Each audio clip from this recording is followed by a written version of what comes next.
Troisième journée de manifestation en France. Encore une fois, ils étaient des milliers de Français à protester dans la rue contre la réforme des retraites.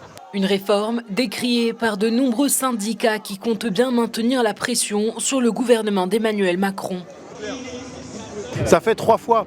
On va recommencer samedi dans un mouvement encore plus large avec nombre de citoyens qui n'auront pas manifesté jusqu'alors. Le mouvement est dur. Il est dur mais il est pacifique. Il est dur mais il est responsable.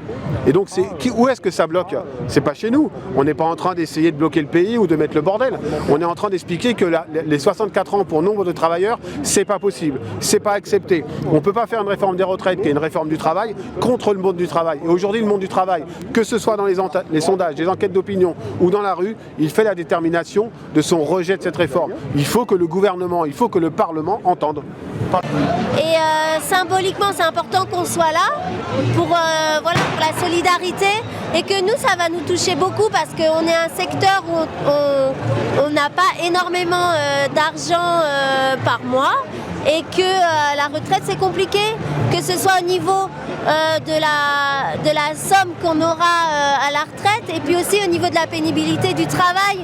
Moi j'ai 48 ans, déjà 60 ans je me dis que ça va être chaud physiquement, alors 64 c'est inenvisageable, inacceptable, inadmissible.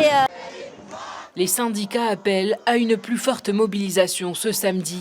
La mobilisation de ce mardi a enregistré moins d'1 million de protestataires contre environ 2 millions selon les organisateurs les 19 et 31 janvier.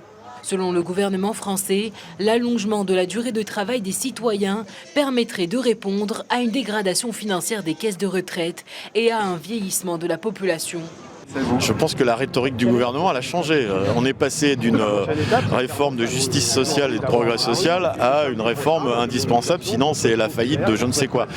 D'ailleurs avec des arguments qui sont faux et excessifs. Quand j'entends des députés de la majorité dire que le déficit atteindrait 300 milliards, je ne sais pas où ils ont lu ça.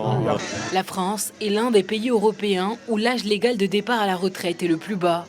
En faisant passer l'âge de la retraite de 62 à 64 ans, le gouvernement défend son projet en le décrivant comme porteur de progrès social, notamment via une revalorisation des petites retraites. Les syndicats espèrent une mobilisation plus forte samedi prochain. Une mobilisation qui réunira ceux qui ne pouvaient pas venir manifester lors des précédentes journées d'action menées en pleine semaine.